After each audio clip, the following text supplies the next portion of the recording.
We are at it again. This is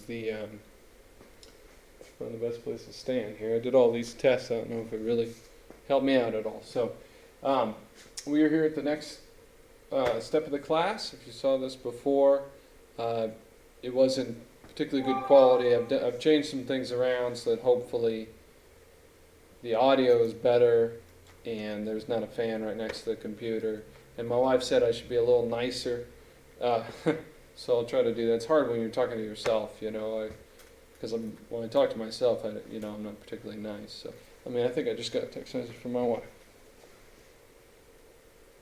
Okay. It's very nice of her. All right. Stages of writing. So this is, if you saw the last one, this is the more technical part of it that I said. There's two problems. As a quick recap, there's two problems typically that folks will encounter that will keep them from writing. I have found through my experience, and which is 20 years of experience. And those two are moral and technical. And we covered moral, and you could spend a lot of time on that. And now we're going into technical. And I thought the best way to look at this would be to start by looking at the stages that people go through as they learn to write more and more. So that's what the name of this class is. Originally they were combined into two because I thought nobody would want to hear about religion. And I wanted to talk about religion out of necessity. But there wasn't, ended up filling a whole hour. Hopefully it was good. All right, microphone's there, so I kind of can't talk until I'm back here. So, what is this all about? I didn't prepare for this because I was going to teach the other one to live folks, but they didn't show up, so now we're doing this. These are the stages that an author may pass through as he improves in writing over years.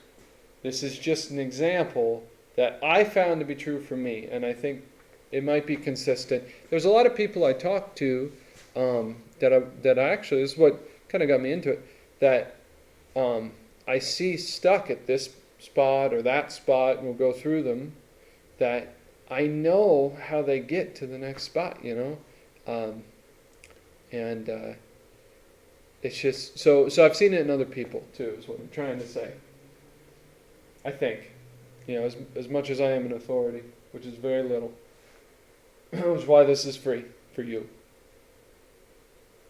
All right, so these stages I chose are complex. They're not, this is the higher level stuff. I have later classes, God willing I ever do them.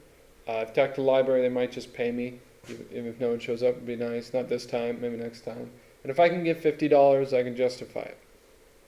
So, but the following classes would deal with more specific things, down to different levels.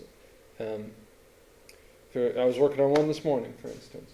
So, but it's a good place to start, and they're very helpful to know because it kind of shows you what your playing field is. One of the difficulties with writing is you do it by yourself, and it's a new art form. It's only a few hundred years old, and novels especially. And all you have is a blank page. You don't even have any real rules to follow because they've done a good job of getting rid of all the rules. So you have to set your own rules. And it's hard. It can be very difficult to know what to do, especially if you have no one telling you what to do. And so it's kind of, and no one's like, oh yeah, you should be a writer. Very few people encourage other people to be a writer because they know how nerve-wracking it can be. So, and I don't encourage other people to be a writer, but a lot of people are trying to do it.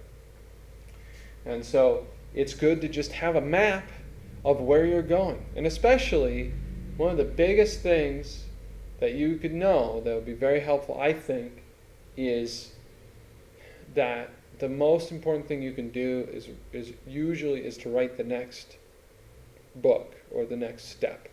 Not to just perfect this book or to market it, but to keep writing. That's, if you've started, seems to me the best thing is to keep writing. If that's what you really want to do. So, but anyway, so it's helpful just to know, but I went through and I thought hard on 2 or 3 basic things you can do to move from one stage into the next stage, which might take you quite a while. kind of feel like this would be better with a little less light, because it looks a little dim. But we'll see how the video turns out, and this might be the last time we do this anyways. Alright, I'm standing over here, so I'm going to try to adjust the mic, see if that helps me. Okay, so these are the stages that I came up with. Ideas. You have more ideas in your head than you write down on paper. So you have an idea for a book, or you have many ideas that keep kind of, this is a stage, so it's something that's characteristic. You, if you want to write, and you come up with an idea for a book, and that's all you get. And maybe another idea, or another idea, or another idea. And you might have actually written something before, but you still might be in this stage. Sometimes, you know, you write one book that God gave you, or some of that nature, but you're not really a writer yet, where you can't just do it on a regular basis in cooperation with God. And so you might be at a stage, but operate, you know, here and there in another stage, but just not with a lot of success. So ideas, and then you go to scenes. So you can sit down and write maybe a page where something happens, or a few pages. Short story. Now you have a whole plot line. You know, a few things happen. This character goes from here to there. I did all that. I was in all those stages up until about 12 years old, for 4 years basically. So, but I still think it's what most people go through. But take it with a grain of salt. I was doing this as a child, and I wrote my first book at 13, and that I just rewrote it, and I get a lot of compliments on it. It's called Splendor, and I obviously changed a lot, but it's still got the same opening, the same plot. The ending is vastly different, but in fact, the whole plot line is about the same. So if you want to get an idea of what I was writing when I was young, you can read Splendor. And if you can't afford it, I'll send it to you for free. But I'm poor too. I'm very poor, and I love it. But I love it because I received money, not, you know, out of. Anyways, I'm gonna get into that. So short stories, and then novels. So now you have written a book. You went all the way through from beginning to end. You got 100 to 1,000 pages, and the thing is a book that can be published. It can be published. It's might need some editing, might need some formatting. It doesn't necessarily have a good beginning, good ending. It doesn't necessarily have a good middle. It doesn't necessarily resolve anything that you've proposed in the book.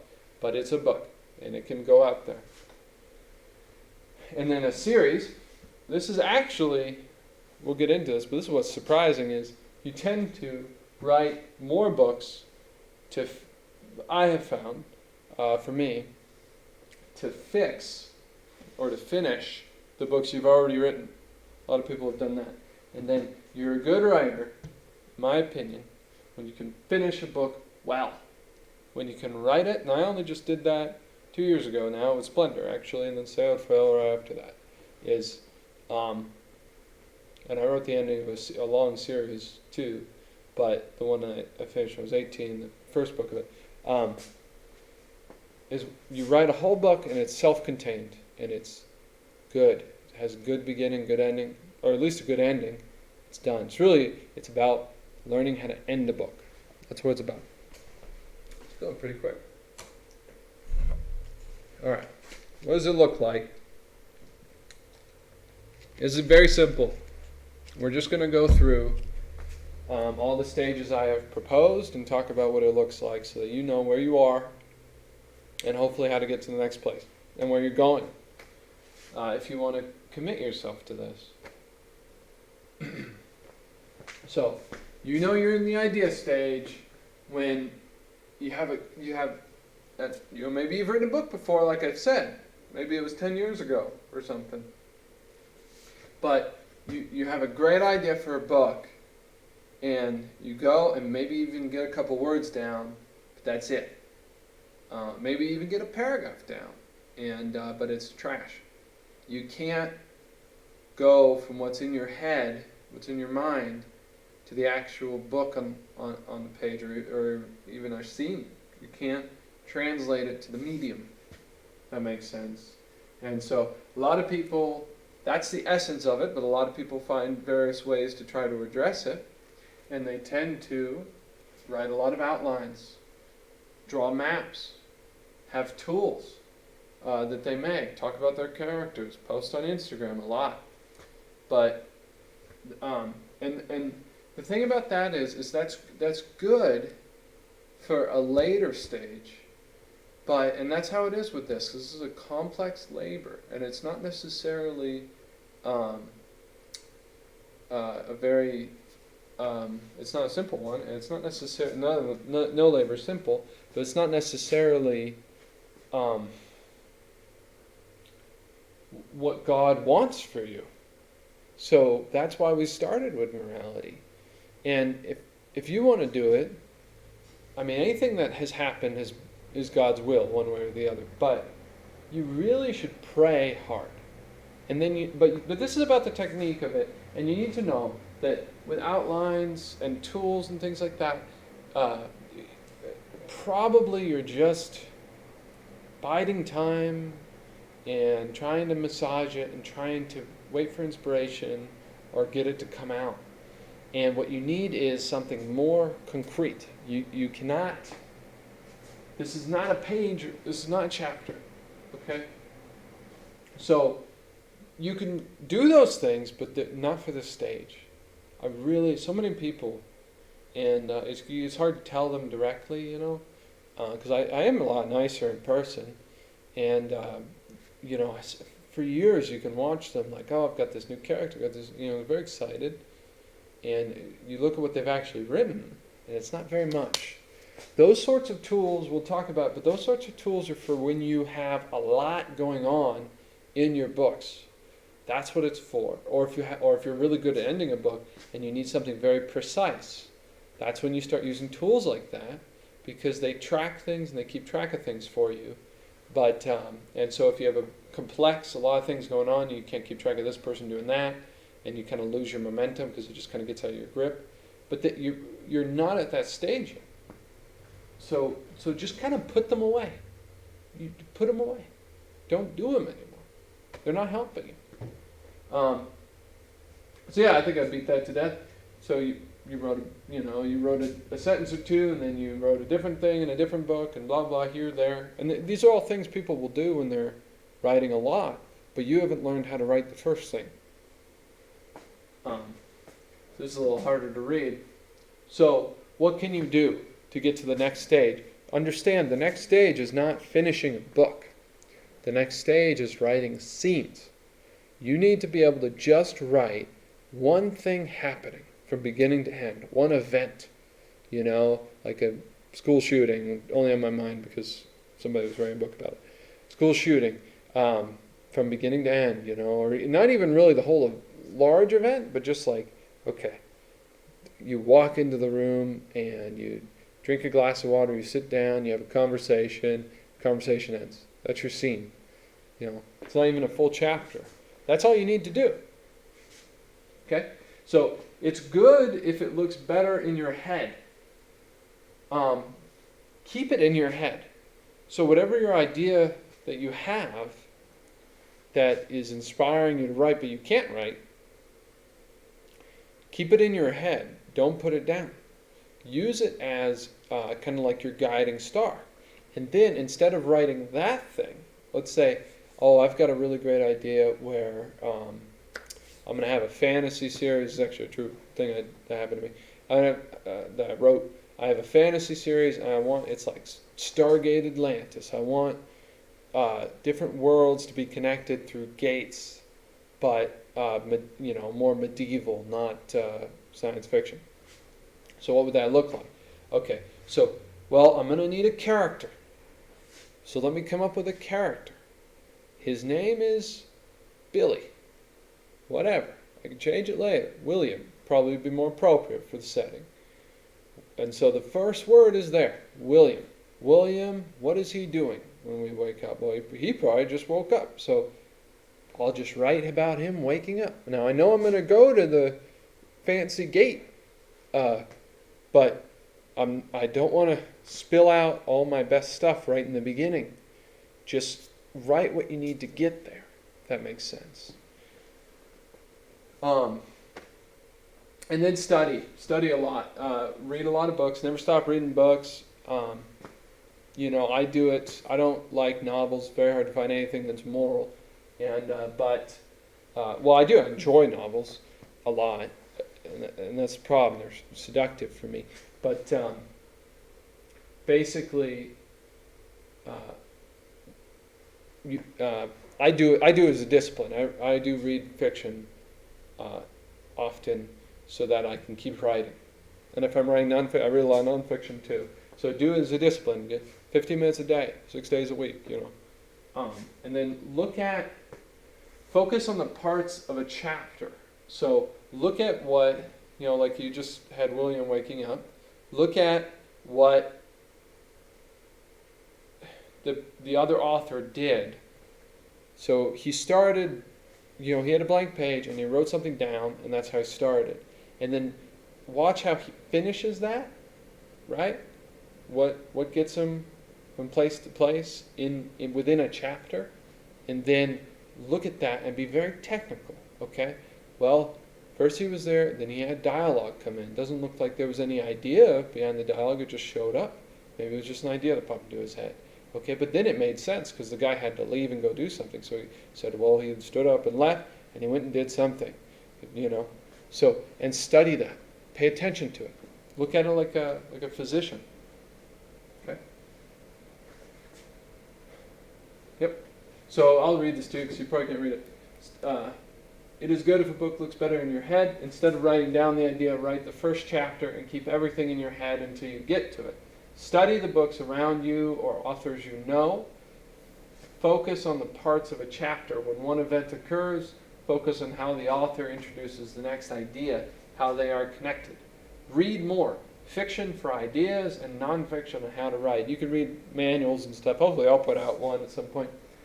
They're not all good, but if you can find good ones, I approve of that. I haven't gone through and found any good ones since I've converted.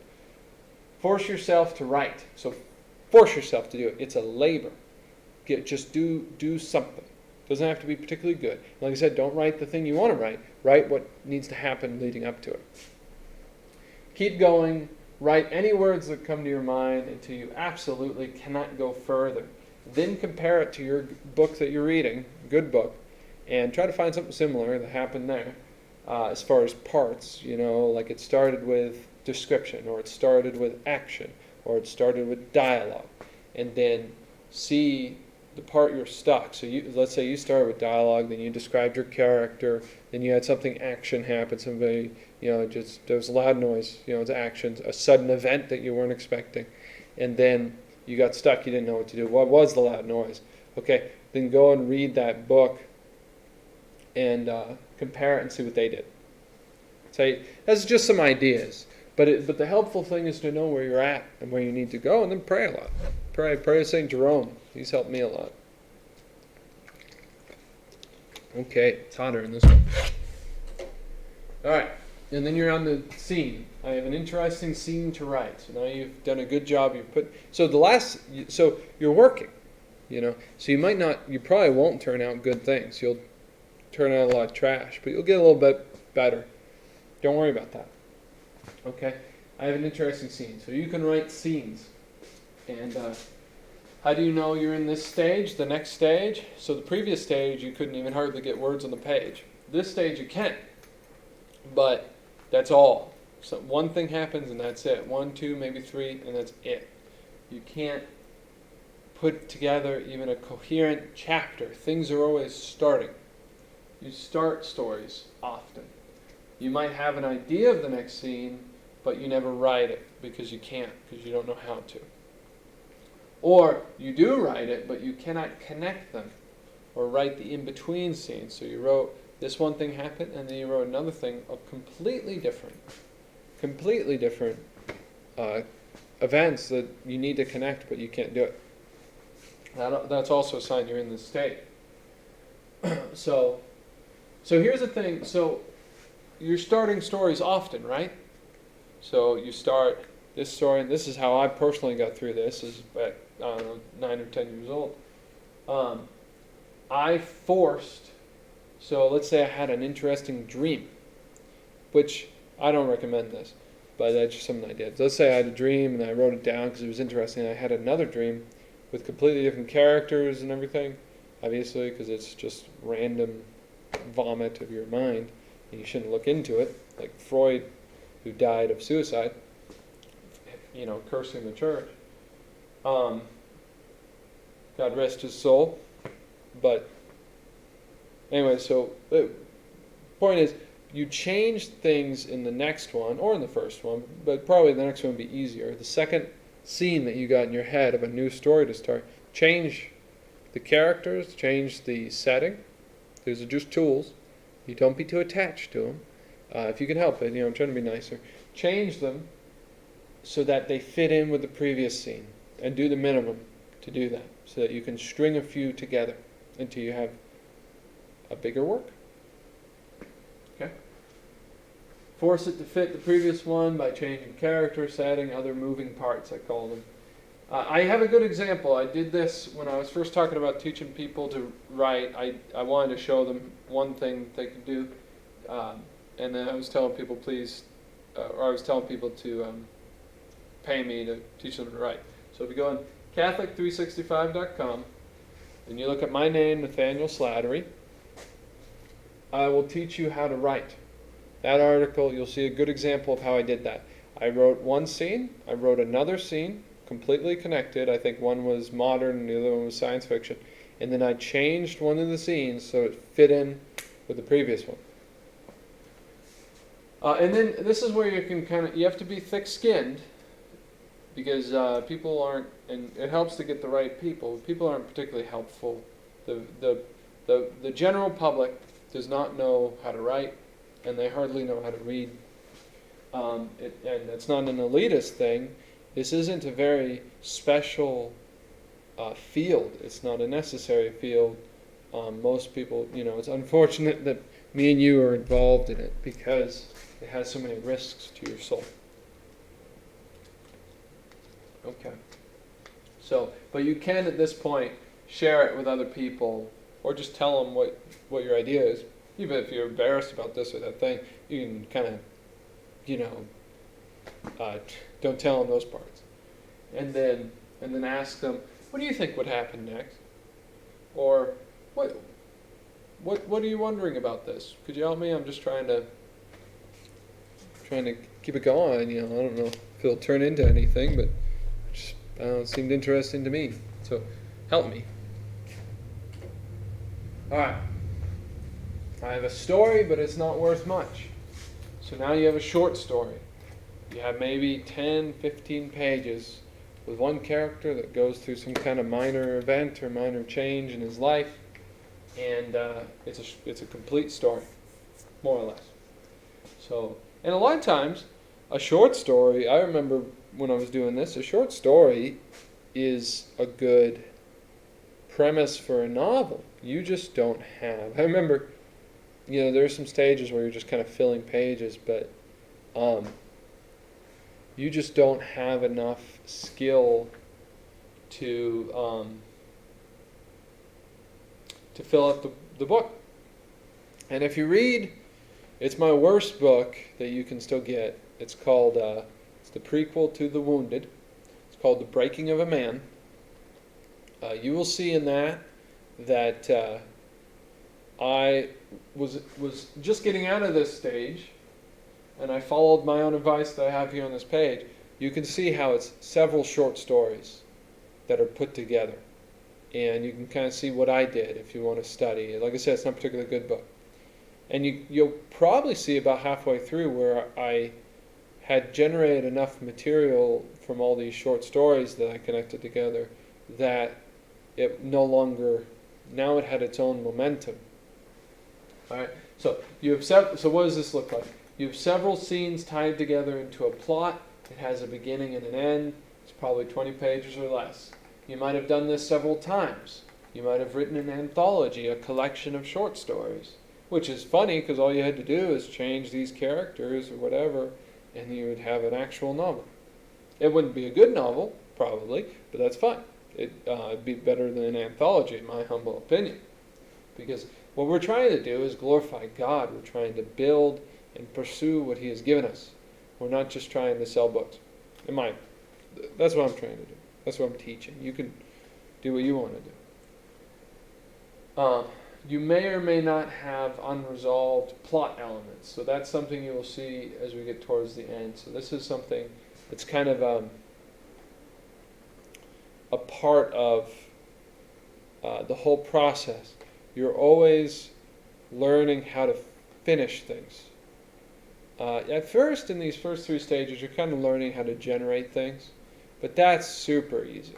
You will get to the point where you're doing that, you're generating so much that it's all about trashing most of it. It's the ending, it's the finishing, it's the cleaning up the mess that you laid down that is the final skill. It's the most rewarding part of it. So, alright. So it's similar to the previous one where I said string your scenes together.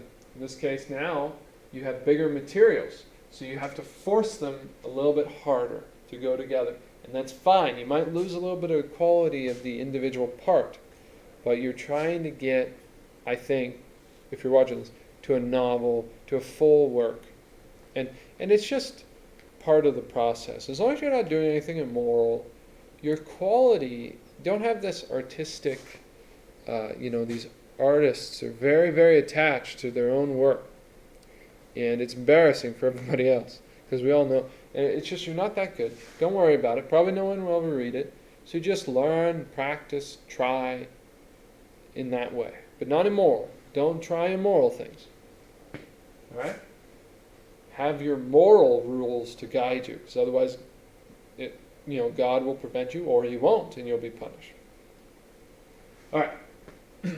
So force them to go together. You may have to lop off parts. You may have to cut things you don't want to cut.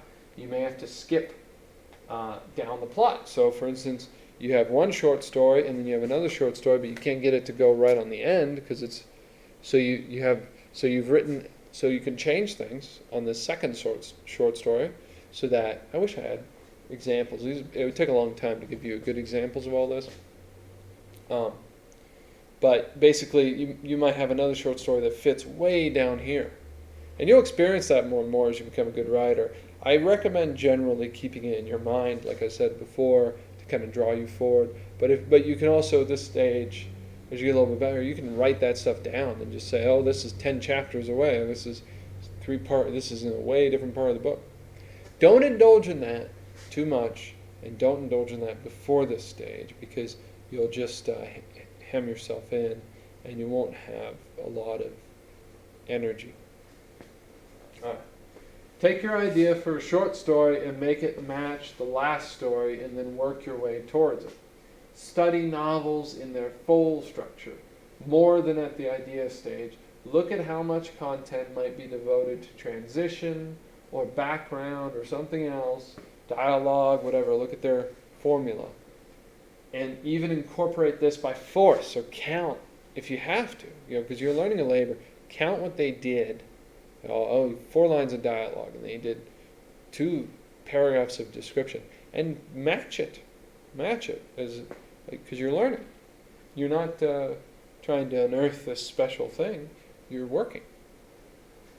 View yourself as experimenting without ever intending to give it to someone else to read. This is a good stage to begin writing an hour a day or some other discipline. So yeah, probably towards the end of this stage you can discipline yourself. That's what I did with Marcus Woodward. I wrote 8 pages a day. Guy from Stephen King. He was an immoral man. God bless him. I hope he changes. But he writes a lot. And he recommended an hour a day. Basically, you can do an hour 6 days a week. I recommend, not on the Lord's Day or any major feast days. But I write today every day, and I don't have any kind of minimum because I'm just too busy. I just write something good, and something that's I'm not paid for. I might theoretically be paid for it, but I'm not commissioned to do it, because I do a fair amount of that now. All right, hopefully that helps. All right, I think I finished my book. You haven't, but it's finished when you want it to be finished. It's not like carpentry or some of these other things, you can keep doing it forever. Don't.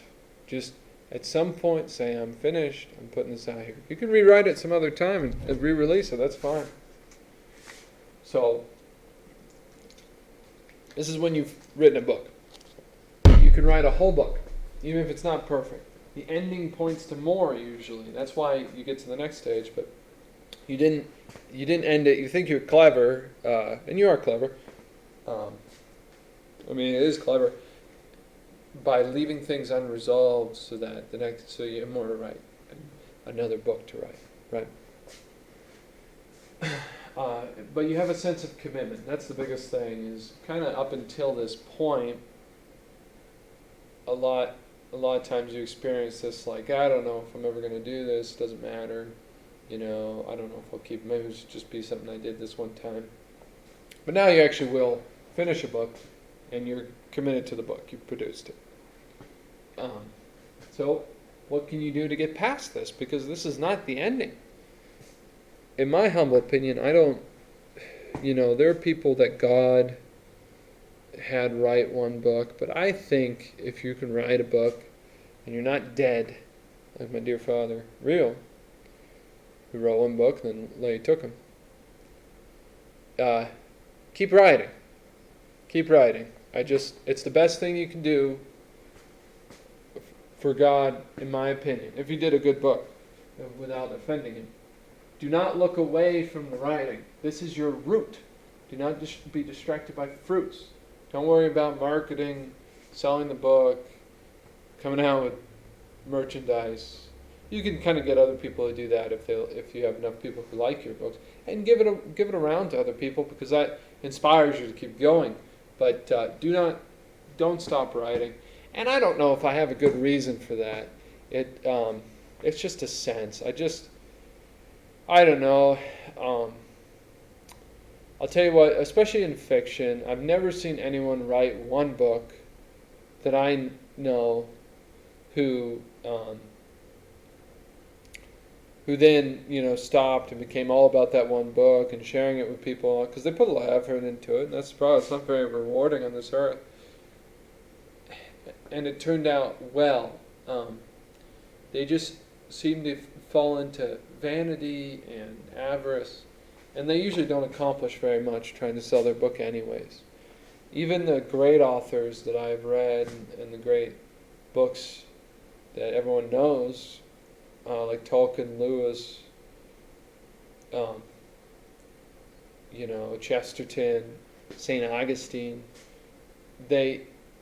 you could read one of their books and be like, this is excellent. You don't have to do anything more. And they still did more. So it's kind of a sign, I think, that that's what you ought to be doing. So, start a new book, give yourself 2 months, and then start a new book. Unless it's the holidays or something. Challenge yourself with a different approach, genre, style. Write your sequel. If you want to just write your sequel, go ahead. Whatever gets you going. But give yourself I like to always kind of have something new in the technical approach, because it's interesting for me, and it helps to broaden my horizon.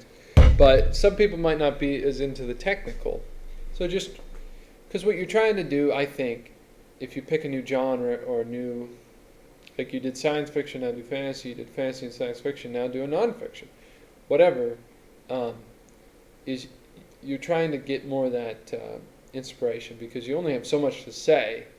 And if you don't change things up, see, when you change things up, you'll find new areas that you want to talk about that you didn't even think of. And it'll just come up from the necessities of the story. So, and I do think nonfiction has a story. I think the biggest problem with nonfiction is people who write it don't think it has a story. And they think fiction isn't true. So, go ahead and write your sequel. You're not gaining experience, so you're a journeyman in a trade. You're you're in the swing of things, and you might not learn as much as quickly, but you are doing it. Just keep doing it. All right. actually still going on this. So you thought you finished your book, and then you wrote a sequel, and then it's still not finished.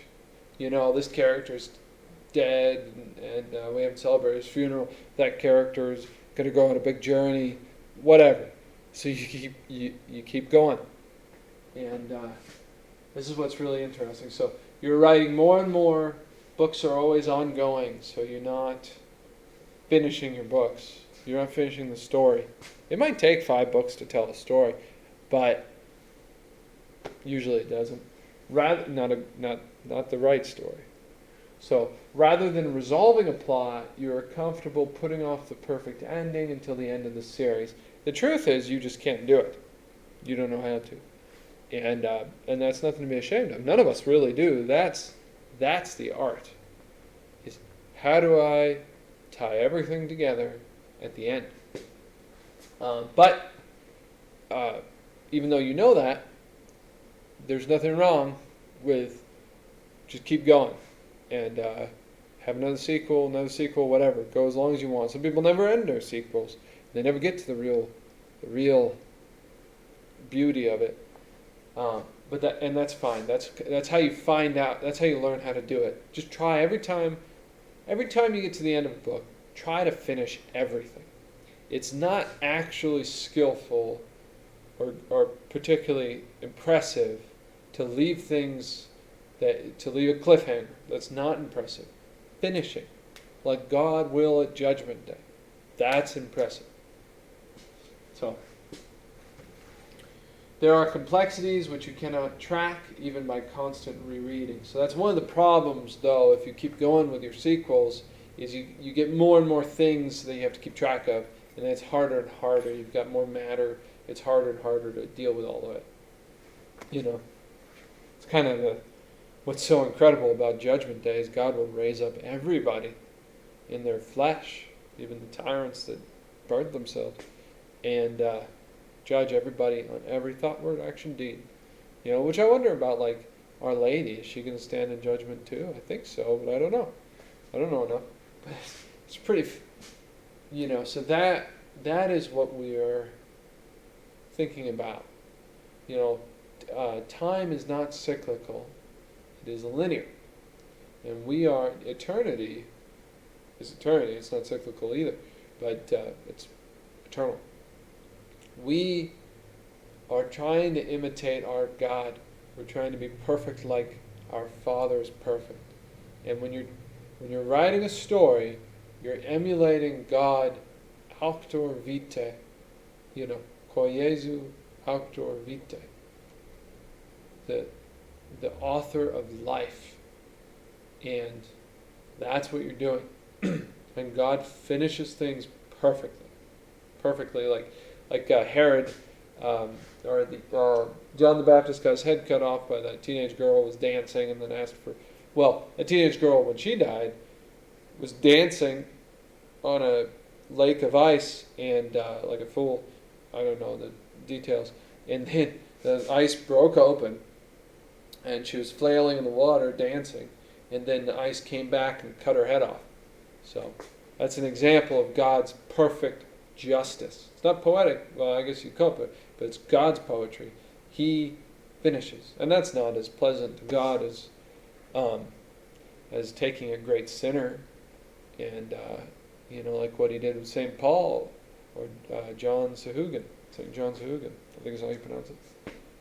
Have you ever read the book The Betrothed? The character everyone likes, Father Christopher, that's based off of St. John Sahuagin. I won't tell that story unless I got extra time. Alright, so what can you do to learn how to write a good ending? And knowing that I'm not the best at it, I only just learned how to do it. And to say I learned how to do it isn't, you need God's help. St. Jerome has helped me, St. Mark, some other great literary saints. Or writing saints, literary is kind of derogatory. Rather than rereading too much because this makes you numb to the pathos of the book. So if you have a lot going on with your shorter books, you might have done this where you just reread your book every time you wanted to add so that you didn't lose anything and you wanted to keep going, so you reread it constantly. if you do that, after a certain point, you stop caring about what's going on. You're not surprised by it. You don't have any emotion, so you can't effectively deal with the passions or the you even overlook logical things, and you lose your ability to work on the book. And if that happens, you kind of have to walk away for a few months and work on something else.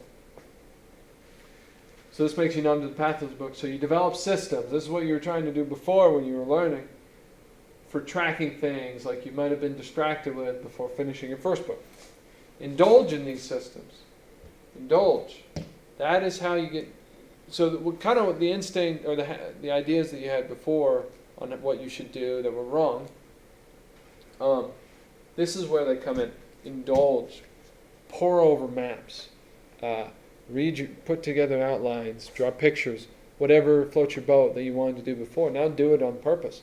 And that is how you kind of get your hands around the book, and then you can end it perfectly. So it's one of the ways. It's one of the helpful ways. If you feel inclined to do that. I still don't do it all the time forever, but especially if you're like at the last chapter, this is the end of the book, and you even know what you're going to write, that's a good time. Take some time to just kind of look over all these things that you might have done. And then study what other authors did, which we're going to do now. So, the best novel I've ever read is The Betrothed by Alexander Manzoni. And I would recommend, he has a very slow ending. I'd recommend studying that. It's actually my favorite ending. The Man Who Was Tuesday by Chesterton's pretty intense. The ending. Man Alive has got a really good ending. It's not even too surprising. It's simple, and that's one thing. You don't have to surprise anybody. You can just have a very simple, cathartic ending that just resolves everything exactly the way it ought to be. I did that. I did have a surprise, but in Say It Fail, I kind of did that afterwards. You can read my books. I think I have a good ending. The Say It Fail and Splendor. I'm sure you could find your own too. Lord of the World by Robert Hugh Benson. Trying to think of some really impressive endings that weren't. I can't recommend you read things that are immoral or sinful, and those are unfortunately the only ones coming to mind right now. But those are some good books to start with, and none of them are earth-shattering endings because they're Catholic. They're more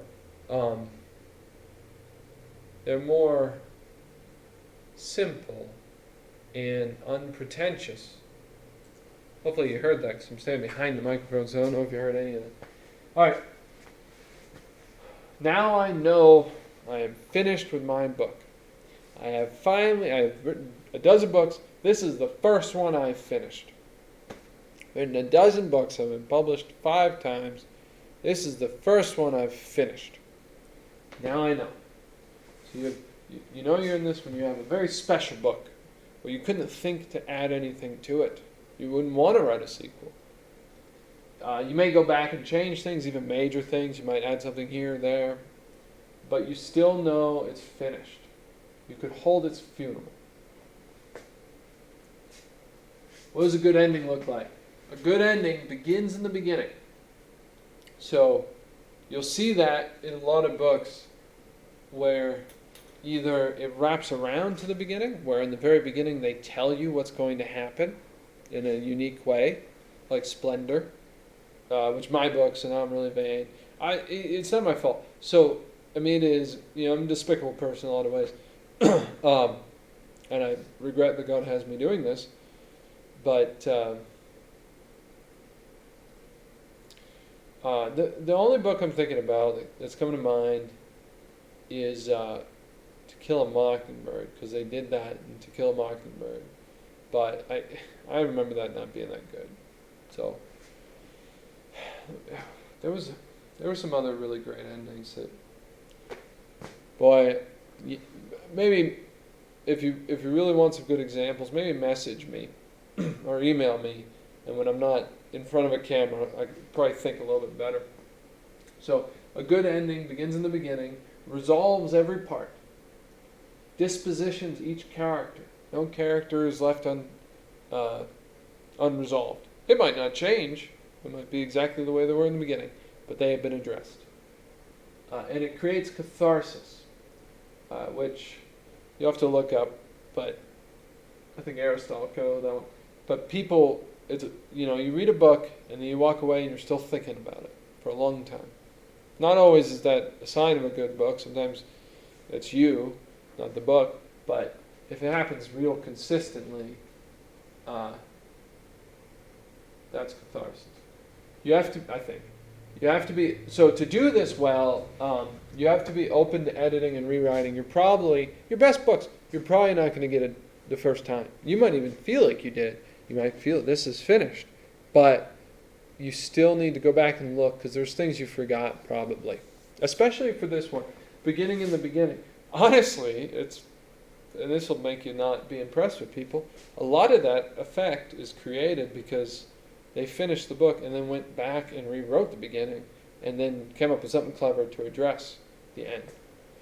In Splendor, I did that through the spirit of the thing, but I had already written the book, so I knew some of the ideas of where I was going. And I kind of did that for myself. Which is what I was going to say down here, and I can spend a lot of times. A good ending is not written in the first draft, especially for beginning in the beginning. So this is not mystical. So let me explain this. This might not be everybody, but I think it probably is. Who's a good writer, especially if they deal with characters a lot. If they're a character-driven author, which I probably will address, there's three things three elements that influence your story internally, inside the story, and that's the character, the world, and the plot. Character, world, and plot. So that'll be a different video. But I love characters. It's my favorite thing. And your character is a human being. It's a soul. It's not a real soul, obviously. It's not a real soul, but it's a portrayal of a soul. You're not God. But if you have a good character, you've created, and there's a lot to be said about this. God willing, one day I'll do it. But you've created something complex enough. Of course, the soul is perfectly simple, but complex enough that it's kind of beyond you, where your intellect has to operate in a different way to really do it well. And a lot of that's just imagination. You put yourself in their shoes, try to change something about yourself and make it work. But they get a life of their own a little bit, where they can, you know who they are, and you can sense if you violate their character, and other people can help you with that. And so anyway, so these people can actually, that you've created, whatever, you know what I mean. You're not God, but you're imitating God. These people can tell you what should happen. I do this a lot. You see it in almost all my books, where they can literally sit around and say, "What do you think is going to happen next, Joe Blow?" And you'll say, "Well, I don't know. It could be this, it could be that." And you can read it probably any of my books and see that as a recurring theme. The other thing is, the principle is, allow your story itself to tell you how it should end. Don't try to do it. You've got enough content now that it kind of has to play off of itself, whether it's your characters or something else. So your characters can discuss the ending, especially if there's a lot of build-up. That's a common thing, whereas you have kind of a rest period where everyone gets together and talk. Happens in real life too. Or they pray, maybe. I've had that in a book I recently wrote. I haven't published yet. The setting can introduce it. So if you focus on your setting, you can notice, this is the world, you can notice that, there's this plot going on where things need to be resolved, but that's right, we're in Germany. it's 1942, and I haven't mentioned, whatever, Poland. Maybe all of a sudden the German army shows up. I don't know. The point being is that assess all the elements and see if anybody wants a say in matters. And let me think of another example of this. I did that in Sancta. So in Sancta, and I knew I was going to do it about halfway through, it's Ireland. Originally, when I was going to write that book, I wanted it to be all about anticlimax. But it didn't quite work out that way, although that's still a strong element. It's Ireland, it's pagan Ireland. I wanted to write it so that he was afraid, and then he went home and nothing happened. But really, St. Patrick had to show up, and Ireland had to be converted. That was the most important thing going on. And there's some other secular, immoral storylines I can think that were like this. Even video games and stuff. I can't mention them because I really don't want to promote them. But basically, like, there's a science fiction series, and it was a video game, and the first one did this really well. And basically, there was this species, this proto-species. I'm sure they took it from somebody else. That's how they just steal from each other really badly. It's not really theft, but there was this proto-species that had left their remains, like the Roman Empire, all throughout. And you kind of encounter them, but there's not a lot dealt with them. But there's a shadow enemy. And then, like, I can't remember exactly how they did it, but and you're not really thinking, you're just thinking these people are dead and gone. But near the end, they became the main, like, element that this is why everything's happening, is because of these people, and they're actually involved in this, And so things like that are good to pay attention to. That's your setting. And the environment. So the, what did I say? Character, world, and plot. So this is kind of actually the basic one. The plot itself should be the main thing demanding an ending. And so you can help yourself by just changing elements of the plot to kind of set up the feeling that you are going for. So if there's tension, or you can juxtapose, suddenly it's a sunny day, or it's raining, and that will kind of give you something to start with. But it's not the same thing as the world. The world is kind of your social, societal elements. It's what people usually mean that are in a book. But this is your setting where it's natural elements, and you can kind of just throw something in there with this one, and you do this with all three of them, where you throw something in there. You have a character say, let's talk about this. You have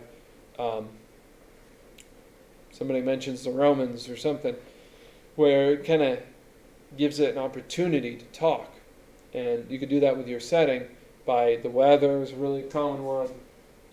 There's some other things like this gust of wind all of a sudden, or because that's weather too. The time of day, the time of year, things of that nature, right?